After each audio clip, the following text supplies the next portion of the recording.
किसानों का आंदोलन पंजाब से शुरू हुआ, हरियाणा होते हुए पश्चिमी उत्तर प्रदेश पहुंचा और पूरे देश में ये आंदोलन विस्तार कर चुका है। हमारे साथ एक ख़ास मेहमान हैं, सुरेंद्र सिंह इनका नाम है, ये पत्रकार हैं और इन्हीं से हम समझने की कोशिश करते हैं कि आखिर ये आंदोलन जब पंजाब से शुरू हुआ था तो क्या ये लग रहा था कि इतना विस्तार होगा इसका, और क्या अब ये लग रहा है कि उनकी जो मांगे हैं, किसानों की जो मांगे हैं, वो सरकार मान लेंगी। सुरेंद्र जी, आपका स्वागत है। नमस्कार जी। आपके चैनल को भी जी हाँ जी, बोलिए। ये बताइए, आप पत्रकार हैं, पत्रकार की निगाह से इस आंदोलन को कैसे देख रहे हैं आप? सर, ऐसे है कि ये पंजाब से मैं आया हूँ और 3 महीने तो वहीं चला था ये आंदोलन। उसके बाद वहाँ बात नहीं बनी तो तब ये आंदोलन यहाँ आ गया।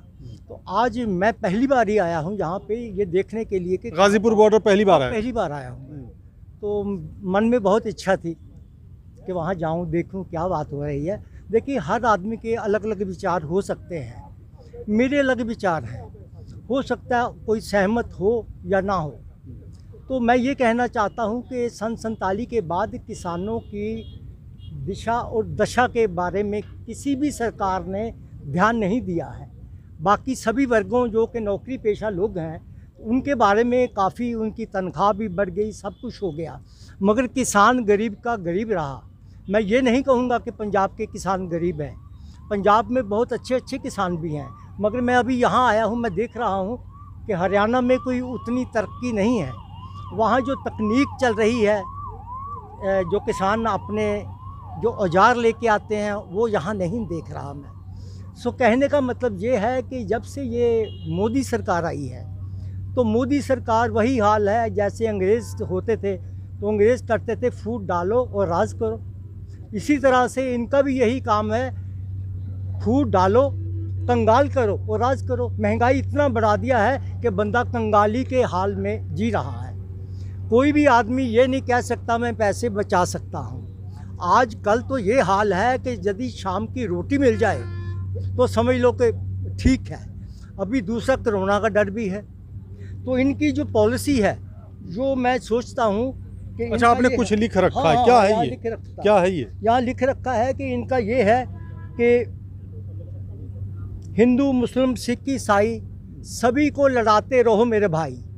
कहने का मतलब ये है कि जितने भी सांसद हैं, जहाँ विधानसभा मेंबर हैं, यानी कि एमएलए वगैरह हैं, उन सभी को ये सबक सिखा दिया गया है कि इनमें लड़ाई डाल के रखो, इनको कंगाल करना है ताकि ये कोई भी धरना स्थल पर ना जा सके और कहीं भी धरना दे ही ना सके, किसी भी बात पर ना दे सके, चाहे सरकारी कर्मचारी है चाहे वो प्राइवेट है। मैं देख रहा हूँ कि किसानों की हालात जो हैं, अरे 4 महीने यहाँ बैठे हुए हैं, 4 महीने से कोई बात नहीं बन रही। तो मेरा ये अपना विचार है कि ये मानेंगे नहीं, सीधी बात है। तो ये व्यापारी वर्ग है, व्यापारी किसान नहीं बन सकता है, मगर किसान को व्यापारी बनना होगा। अच्छा, ये बताइए, आप कह रहे हैं कि ये मानेंगे नहीं, मतलब सरकार की तरफ आपका इशारा है। हाँ जी। तो सरकार नहीं मानेगी, किसान भी नहीं मानने को तैयार हैं। बिल्कुल, बिल्कुल। तो फिर समाधान कुछ नज़र आ रहा है इसका? समाधान वही बताने लगा हूँ। समाधान यही है कि व्यापारी जो है किसान नहीं बन सकता, मगर किसान व्यापारी बनना होगा। ये जो अभी सीज़न चल रहा है, जब भी जो निजी कंपनियां गोदाम बना रही हैं, बोल रहे हैं कि गोदाम जगह जगह बना दिए हैं, मैं ये कहना चाहता हूं कि किसान खुद अपना गोदाम बनाए, अपने हर गांव में अलग से अपना जो भी उनकी पैदावार होती है वो अपने ही गोदामों में रखे और एमएसपी को छोड़ दें, उसकी कोई ज़रूरत नहीं है। मेरा कहने का मतलब ये है कि वो अपने जो ठीक पब्लिक के साथ तालमेल बना के एक ठीक रेट पे बेच दे माल को। यहाँ तक सब्जियों तो किसे बेचा जाए? एमएसपी अगर नहीं किसान ले तो फिर वो माल किसे बेचा जाए? सर, ये भी तो ब्लैकमेल करेंगे। जब इन्होंने अगर कानूनी गारंटी की मांग कर रहे हैं ना किसान, कानूनी गारंटी के दायरे में एमएसपी को लाया जाए तो फिर कैसे ब्लैकमेलिंग होगी? सर, ये है कि ये कानूनी दायरे में तो पहली बात है ला नहीं सकते। ये गलत कह रहे हो आप, क्यों नहीं लाएंगे? तो इनका ये है कि इनको जैसे इतनी देर से धरना चल रहा है, तो मैं तो ये अपनी ओर से कह रहा हूँ कि किसानों को चाहिए कि वो व्यापारी भी बने। किसान तो है ही है, वो व्यापारी बने, वो तौर तरीके समझे, सब्जी को बाज़ार में 10 रुपये 20 रुपये टमाटर बिकता है, लोग बड़े खुशी होकर लेते हैं। और ये नहीं सोचते हैं कि किसान ने ये पैदावार किया है, उसके पेट में क्या जाएगा। प्याज 20 रुपये किलो हो जाए तो लोग धड़ाधड़ खरीदते हैं, महंगा हो जाए तो गालियाँ निकालते हैं कि कहाँ इतना महंगा कर दिया। सो मेरे कहने का मतलब ये है कि किसान जो है, किसान की जो दशा है इतनी ख़राब कर दी है कि अब ये कानून तो बदले चाहे ना बदले, सरकार ज़रूर बदल देंगे ये लोग। अभी 22 में इलेक्शन आने वाले हैं, 24 में आने वाले हैं। जहाँ तक मुझे फील हो रहा है कि ये सरकार ही बदल जाएगी और अपने आप ही जो भी आएगी नई सरकार वो किसानों के हित में होगी, क्योंकि किसानों की वजह से ही कोई दूसरी सरकार आ सकती है। चलिए, ये बड़ी बात है। लेकिन आप बीच में रुक रहे थे, आप किसान हैं क्या? हाँ, मैं किसान हूँ। अच्छा, कहाँ से आया? मुरादाबाद से आया हूँ। अच्छा, इन्होंने जो ये बात कही है कि किसान व्यापारी बन जाए, और दूसरी बात इन्होंने कही कि सरकार ही बदल देंगे किसान, सहमत है आप? नहीं, किसान सरकार तो बदलेंगे निश्चित। व्यापारी भी बन जाए किसान? व्यापारी भी तो ये व्यवस्था के अनुसार सारा किसान व्यापारी नहीं बन सकता। सारा किसान नहीं बनता। एक सुनो, एक मिनट, सारा किसान व्यापारी भी नहीं बन सकता। अभी तो किसान को ये पता नहीं हो क्या रहा। ये पता है कि सरकार ने जैसे आज उसके खाद के रेट बढ़ा दिए, कल को खरीदेगा तो इसे कोसेगा सरकार। आज हमें एमएसपी की बात को कह रहे थे भाई साहब, जब वो एमएसपी कानून के दायरे में नहीं आएगी तो हमें तो लूटा जाएगा। भाई मन मर्जी से खरीदेंगे, आज नहीं खरीद रहे क्या? आलू 4 रुपए को बिक गया, वही आलू अब 20 रुपए को है, वही आलू 1 महीने बाद 40-50 को होगा।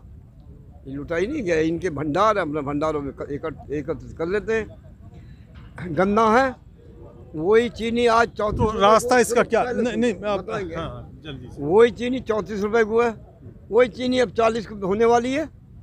गन्ना जो है 325 का 285 में खरीदने को तैयार है, वहाँ मुश्किल जो है 325 में हुआ जब किसान हड़ा। तो हर चीज़ की कीमत 1200 रुपये में धान लुट गया, 800 रुपये में धान लुट गया। 09 इतना लंबा चावल जो वो 1500 रुपये में लुट गया, 1700 रुपये में लुट गया। क्या ये व्यवस्था है सरकार की? खाद के रेट बढ़ गए, डीजल के रेट बढ़ गए, और व्यवस्था है हम जब तक वापस नहीं होंगे, चाहे परिणाम कुछ भी निकले, चाहे इनके चुनाव तक आंदोलन चले, सरकार को तो हम हटाएंगे। अब यही एक रास्ता है, अब क्योंकि सरकार तो मान नहीं रही है। नहीं मानेगी, हम दूसरा रास्ता हमारा है। 4 महीने से ज़्यादा हो गए, सरकार ने तो माना नहीं अब तक। तो हमारा आंदोलन रहेगा। तो ये तो सहमत नहीं है बिल्कुल, जो आपने एमएसपी का सुझाव दिया, ये तो बिल्कुल सहमत नहीं है किसान। है ना, किसान में बहुत से पढ़े लिखे लोग हैं जो कि जैसे दुग्ध केंद्र खोल लें, ये वेरका को, नेस्ले को देते हैं। नहीं, वो सब तो मान रहे हैं, ये तो सब मान रहे हैं। आपको जानकारी नहीं है? एक मिनट, सब किसान का बेटा गन्ना तोड़ लिया, वो बेईमानी कर रहा। किसान का कोऑपरेटिव बैंक में सभापति बना बैठा है, वो बेईमानी कर रहा। ठीक है, ये तो लूट है। हम ये चाहते हैं कानून, एमएसपी को कानून में लाया जाए जिससे हमारी लूट बचे। सब पूरे देश में एक ही रेट हो, एक ही भाव हो। देखो ये नहीं चलेगी बात। ये केवल आपको ज्ञान नहीं है अभी गेहूं का, धान का, आपको विषय जो नहीं है। आप गेहूं का, धान का, आप उसके पीछे पड़े हैं। मेरा ये कहना है कि जो फल किसके सब्जियां पीछे पड़े हैं, हैं? जो फल सब्जियां अरे भाई, हैं, लूट रही हैं। उनके ऊपर भी, हाँ, उनके लूट ऊपर रही भी। हैं भाई। नहीं, इनका कहना है कि सिर्फ उतना ही नहीं, फल सब्जियां को भी उसमें शामिल कह रहे हैं, कर। कौन सी तो ये तो कह ही रहे हैं, ये तो कह ही अरे रहे हम तो हैं। कह ही रहे हैं, अच्छी रेट बात बढ़ है, गए। ठीक है, फिर हम अच्छी दूसरी बात है। थोड़ा ही कह रहे हैं। आज मतलब हम ये है कि क्या- कुल मिलाकर के ये कहा जा सकता है, आज क्योंकि लूट गई। आप लोग को रोकना चाहेंगे, क्योंकि वक्त अब हमारे पास नहीं बिल्कुल। तो कुल मिलाकर के ये कहा जा सकता है कि एक ही समाधान है, जैसा कि ये पत्रकार महोदय भी कह रहे हैं, एक किसान भी है हमारे साथ, बुजुर्ग किसान।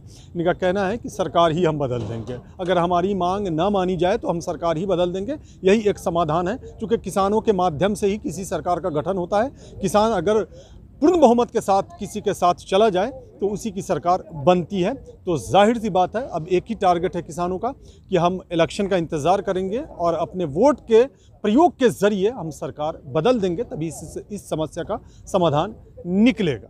कैमरामैन मनीष के साथ मैं फैसल फैजी, गाजीपुर बॉर्डर।